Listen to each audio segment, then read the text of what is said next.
बिस्मिल्लाहिर्रहमानिर्रहीम। अस्सलाम वालेकुम। मैं हूं असद और आप देख रहे हैं असद इलेक्ट्रिकल।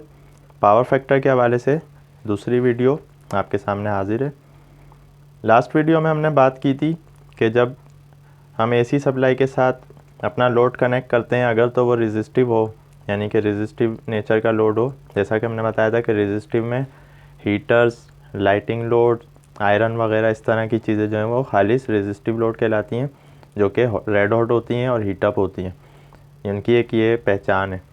तो रेजिस्टिव लोड के साथ जब एसी सप्लाई कनेक्ट होती है तो हमने बताया था कि वोल्टेज हमारे, ये वोल्टेज का साइन है, अगर वोल्टेज इस तरह चल रहे हैं तो करंट जो है वो वोल्टेज के साथ साथ चलता है, यानी कि इन फेज़ होकर चलता है।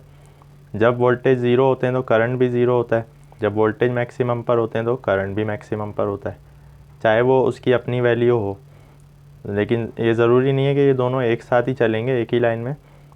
एक साथ चलने का मतलब ये होता है कि ज़ीरो से मैक्सिमम पर वोल्टेज जा रहे हैं तो करंट भी ज़ीरो से अपनी मैक्सिमम पे जा रहा है, फिर ये मैक्सिमम से ज़ीरो पर आ रहे हैं तो करंट भी, इस तरह ये साथ साथ चलता है करंट जो है वोल्टेज के। तो इसमें हमारा कोई नुकसान नहीं होता, हमें पूरी पूरी पावर मिलती है। तो इसको हम कहते हैं non reactive load. Non reactive load का मतलब है इस लोड का, यानी रेजिस्टिव लोड का कोई रिएक्शन नहीं हो रहा है, बल्कि जो पावर हमारा जनरेटर प्रोड्यूस कर रहा है वो पूरी पूरी कंज्यूम हो रही है लोड में। दूसरा केस हमने बताया था इंडक्टिव लोड होता है, जो कि क्वाइल्स या वाइंडिंग्स वाला, इसमें मेन जो है वो हमारी मोटर्स होती हैं। तो जब भी हम एसी सप्लाई से ही कनेक्ट करते हैं, आप देख सकते हैं कि वोल्टेज का साइन तो वैसे ही है, यानी वोल्टेज अपने ज़ीरो से मैक्सिमम पर जा रहे हैं फिर ज़ीरो पर आ रहे हैं। तो इसमें करंट क्या हो जाता है, करंट पीछे हो जाता है। वो कितना पीछे होता है वो डिपेंड कर रहा होता है लोड पर।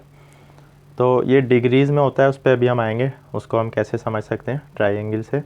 तो ये डिग्रीज़ में है, मसलन 10 डिग्री 10 दर्जे जो है वो करंट वोल्टेज से पीछे हो गया। अच्छा, वोल्टेज का पीछे रह जाना इस तरह नहीं होता कि वोल्टेज करंट का पीछे रह जाना, इसका मतलब ये नहीं है कि करंट की स्पीड स्लो हो गई है वोल्टेज से, स्पीड दोनों की सेम है। इसको हम एक मिसाल से समझाए थे कि हमारे पास दो गाड़ियाँ हैं, अगर ये यहाँ से स्टार्ट लेती हैं और दोनों एक ही स्पीड पे चलती हैं तो ये साथ साथ यहाँ तक पहुँचेंगी। लेकिन अगर दो गाड़ियाँ स्टार्ट ही इस तरह ले रही हैं कि एक आगे और एक पीछे, तो ये अगर सेम कांस्टेंट स्पीड से चलेंगी तो ये इस तरह पहुँचेंगी। तो ये वाली कभी भी इसके पास नहीं आ सकेगी और ये वाली इसके पास।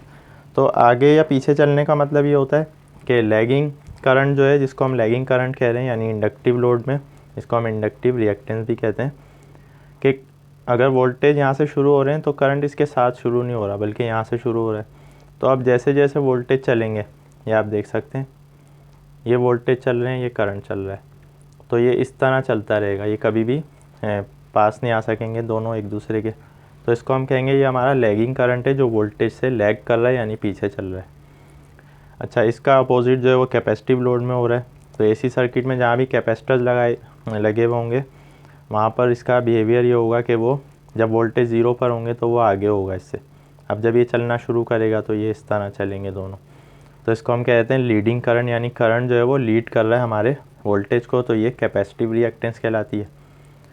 तो ये तो था वोल्टेज और करंट का साइन के ज़रिए हमने समझा दिया। अब हम बात कर लेते हैं कि हमारी पावर पे क्या फ़र्क आ रहा है। आज की वीडियो हमारी जैसा कि हमने उसमें लिखा हुआ भी है थंबनेल में कि एक्चुअल पावर, अपेरेंट पावर और रिएक्टिव पावर, ये क्या है एसी सर्किट में, इनका मतलब क्या है। तो जब ये आपको समझ में आ जाएंगी तो पावर फैक्टर भी आपका क्लियर हो जाएगा। अब सबसे पहले ये समझ लें, जैसा कि हम बता चुके हैं, दोबारा यहाँ पर बता देते हैं कि जब भी रेजिस्टिव लोड के साथ एसी सप्लाई कनेक्ट है और वोल्टेज और करंट साथ साथ चल रहे हैं तो पावर क्या होती है, यानी कि वोल्टेज और करंट के साथ चलने की वजह से जो पावर हमें मिलती है वो इस तरह मिलती है। यानी देखें, जब ये ज़ीरो है तो कोई हमारी पावर नहीं है, जब वोल्टेज और करंट साथ काम करेंगे तो हमें पावर मिलेगी, इस तरह मिलना शुरू हो गई। जब ये मैक्सिमम पर है पावर भी मैक्सिमम पर है, जब ये दोनों ज़ीरो पर आ रहे हैं तो पावर भी इनके साथ ज़ीरो हो गई। अब ये दोनों यहाँ से नेगेटिव पे जा रहे हैं लेकिन हैं दोनों साथ ही, तो पावर नेगेटिव में नहीं होती, पावर हमें, यानी वोल्टेज और करंट नेगेटिव में साथ चलें या पॉजिटिव में, पावर हमें हमेशा पॉजिटिव में मिलेगी। तो जब एक साइकिल कंप्लीट होता है तो देख सकते हैं आप पावर हमें पूरी मिल रही है, इसको हम कहते हैं पॉजिटिव पावर।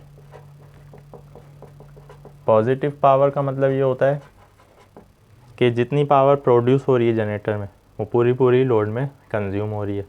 तो पॉजिटिव पावर को हम यहाँ पर रेड कलर से दिखा रहे हैं जो जनरेटर से लोड में जा रही है, पॉजिटिव पावर ये हो गई। अच्छा, पावर नेगेटिव क्या होती है? जैसा कि हमने बताया था कि अगर वोल्टेज हमारे ज़ीरो पर है, करंट ऑलरेडी इसको लैग कर रहा है, तो यहाँ पर हमें पावर नहीं मिलेगी बल्कि वो नेगेटिव में होगी, यानी इस जगह पर पावर नेगेटिव में होगी। अब यहाँ से जब ये करंट यहाँ पहुँचा तो वोल्टेज यहाँ पहुँच चुके थे, यहाँ से हमें पावर मिलना शुरू हो गई पॉजिटिव में। तो ये कब तक मिलेगी? जब तक ये दोनों साथ चल रहे हैं। आप देख सकते हैं अब वोल्टेज चूँकि पहले चला था तो ये पहले ज़ीरो पर आ जाएगा, करंट चूँकि बाद में चला था तो ये बाद में ज़ीरो पर आएगा। अब जब ये दोनों में से कोई भी एक जो है वो ज़ीरो पर आ जाएगा तो पावर मिलना हमें बंद हो जाएगी, यानी कि इस पॉइंट पर। अब वोल्टेज नेगेटिव में चला गया, करंट पॉजिटिव में, यहाँ कोई पावर नहीं मिलेगी, यानी पावर हमारी नेगेटिव चली गई। अब ये होते होते वोल्टेज यहाँ पहुँचे थे, करंट यहाँ आया, अब ये दोनों नेगेटिव में मिल गए इस जगह पे, तो फिर हमें पावर पॉजिटिव में मिलना शुरू हो जाएगी इस तरह। तो देख सकते हैं आप यहाँ पे पावर पूरी मिल रही है, यहाँ पर पूरी नहीं मिल रही बल्कि कुछ नेगेटिव में जा रही है। तो ये किस सूरत में हो रहा है? यानी हमने इंडक्टिव रिएक्टेंस यानी कि इंडक्टिव लोड कनेक्ट किया हुआ है। तो अब जो जनरेटर है वो जितनी पावर प्रोड्यूस कर रहा है, पावर पॉजिटिव में तो जा रही है जो हमारी, जिससे हमारी मोटर चल रही है, लेकिन कुछ पावर नेगेटिव में भी आ रही है, जैसा कि हमने दिखाया है। इसको हम ग्रीन से दिखाए थे। नेगेटिव पावर का मतलब ये होता है, यानी कि पॉजिटिव पावर हमेशा सोर्स से लोड की तरफ जाती है, यानी जनरेटर से लोड की तरफ जा रही है। नेगेटिव पावर का मतलब है कि अब पावर हमारी लोड से सोर्स की तरफ जाने लगे। तो ये हमें नहीं चाहिए, क्योंकि ये हमारे किसी काम की नहीं है। हमें हमेशा पावर चाहिए जो जनरेटर से लोड की तरफ आए, जिसको हम कंज्यूम करें। अगर पावर हमारी लोड से सोर्स की तरफ जाने लग जाए तो ये नुकसानदेह, और इसके बहुत सारे नुकसान आते हैं। तो ये हमें किसी भी सूरत नहीं चाहिए होती, लेकिन चूँकि मोटर की नेचर ऐसी है इंडक्टिव लोड की। अच्छा, ये एक अलग, इस पर हम डिटेल से वीडियो बनाएंगे कि मोटर्स में या कैपेसिटर्स में ऐसा क्या होता है कि यहाँ पे करंट जो है पीछे चलने लगता है या आगे, इसके अंदर ऐसी क्या खासियत है और इसमें नहीं है, इस पर हम एक अलग से वीडियो बनाएंगे।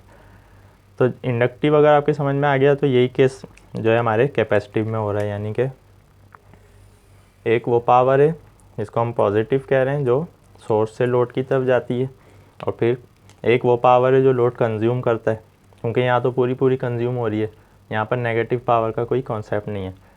यहाँ पर पॉजिटिव पावर और नेगेटिव पावर है। यही चीज़ हमारे कैपेसिटिव लोड में होगी, यानी कि एक पावर तो वो है जो जनरेटर से सोर्स की तरफ जा रही है, एक वो है जनरेटर से लोड की तरफ, और दूसरी जो है वो लोड से जनरेटर की तरफ। तो इसको हम कहते हैं पावर का पॉजिटिव और नेगेटिव हो जाना। ये इन दोनों केसेस में होगा, इस केस में नहीं होगा। तो अगर ये चीज़ क्लियर है तो अब हम यहाँ पर नोट डाउन कर लेते हैं कि पावर की हमारी जो 3 टाइप्स हैं।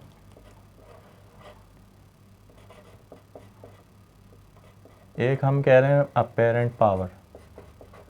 अपेरेंट पावर क्या है? जो जनरेटर प्रोड्यूस कर रहा है, इसी का दूसरा नाम है टोटल पावर। एक पावर तो ये हो गई जो जनरेटर प्रोड्यूस कर रहा है तीनों केसेस में, यानी कि तीनों टाइप के लोड भले हमारे पास हों या कोई भी एक कनेक्ट हुआ हो, जनरेटर तो अपनी पावर पूरी प्रोड्यूस कर रहा है। अब जब वो लोड से कनेक्ट हो रही है उसके बाद क्या बिहेवियर हो रहा है?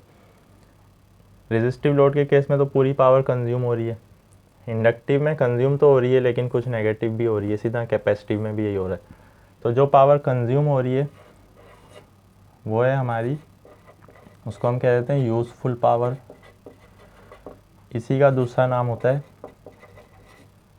एक्चुअल पावर, इसी को ट्रू पावर, रियल पावर, इसके ये सारे नाम हैं। जहाँ पर भी आपको इनमें से कोई सा भी एक नाम नज़र आए तो आपको पता होना चाहिए कि ये कौन सी पावर है, यानी कि ये यूज़फुल पावर है जो यूज़ हो रही है, कंज्यूम हो रही है। इसका एक और नाम होता है एक्टिव पावर। तो ये सारे एक ही पावर के नाम हैं। तो अपेरेंट पावर यानी कि टोटल पावर जो जनरेटर से प्रोड्यूस हुई, यूज़फुल, एक्चुअल पावर या ट्रू पावर या रियल या एक्टिव पावर, ये सब नाम जो है एक ही उसके हैं, जो कंज्यूम कर रहे हैं हम, जितनी हमें मिल रही है। एक तो जनरेटर बना रहा है, जितनी हमें मिल रही है आखिर में आके, उसको हम कह रहे हैं कि ये हमारी ट्रू पावर है, यानी जो हकीकी पावर है। इसको उर्दू में हम कहते हैं अपेरेंट पावर को कहते हैं ज़ाहिरी पावर, ज़ाहिरी जो जनरेटर प्रोड्यूस कर रहा है। एक्चुअल पावर यानी हकीकी पावर जो हमें मिल रही है इन द एंड। तो रेजिस्टिव में क्या हो रहा है? क्योंकि नेगेटिव पावर नहीं है तो हमें अपेरेंट पावर पूरी मिल रही है, तो रेजिस्टिव के केस में अपेरेंट और एक्चुअल पावर बराबर हो जाती हैं। वो कैसे, वो हम फार्मूले के ज़रिए समझाएंगे। इंडक्टिव के केस में हमारी अपेरेंट पावर हमेशा ज़्यादा होगी एक्चुअल पावर से, और इन दोनों के बीच में जो रेशो है उसी को हम पावर फैक्टर कहते हैं। कैपेसिटिव के केस में भी यही है। अच्छा, ये बात भी ध्यान में रखें कि कोई ऐसा लोड हमारा नहीं होता कि जिसमें खाली कैपेसिटर लगे हों। असल मसला है हमारा इंडक्टिव लोड, और इंडक्टिव लोड में सबसे मेन चीज़ है मोटर।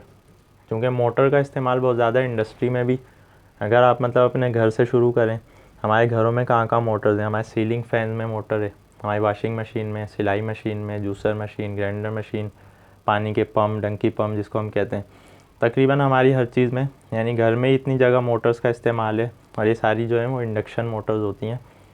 तो जहाँ पर भी मोटर होगी, तो इंडस्ट्री में तो बहुत ही ज़्यादा इस्तेमाल है, तो वहाँ पर हमारी पावर नेगेटिव में जाएगी।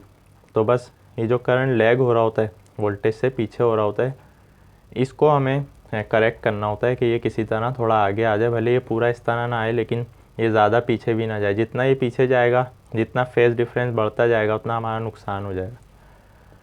तो इसको कम करने के लिए जो चीज़ हम यूज़ करते हैं वो होते हैं कैपेसिटर्स एसी सर्किट में। तो कैपेसिटर का रोल इतना ही होता है। तो इसीलिए मेन चीज़ है आपको इंडक्टिव रिएक्टेंस को समझना है, यानी कि लैगिंग करंट क्या है। इसी का ऑपोजिट जो है वो, उसको हम लीडिंग कह देते हैं। तो ये हम आगे डिटेल से बताएंगे। तो अब दो पावर्स हमारे पास आ गई। तीसरी कौन सी है, जिसको हम नेगेटिव पावर कह रहे हैं, इसको हम कहते हैं रिएक्टिव पावर।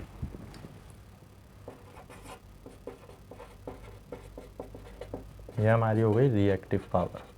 तो अब तीन पावर्स हमारे सामने आ गई हैं। एक वो पावर है जनरेटर प्रोड्यूस कर रहा है, यानी अपेरेंट पावर या टोटल पावर। दूसरी वो है जो हमारा लोड कंज्यूम कर रहा है या हमें जो आखिर में मिल रही है, वो है यूज़फुल पावर। इसके दूसरे नाम जो है actual power, true power, real power, active power.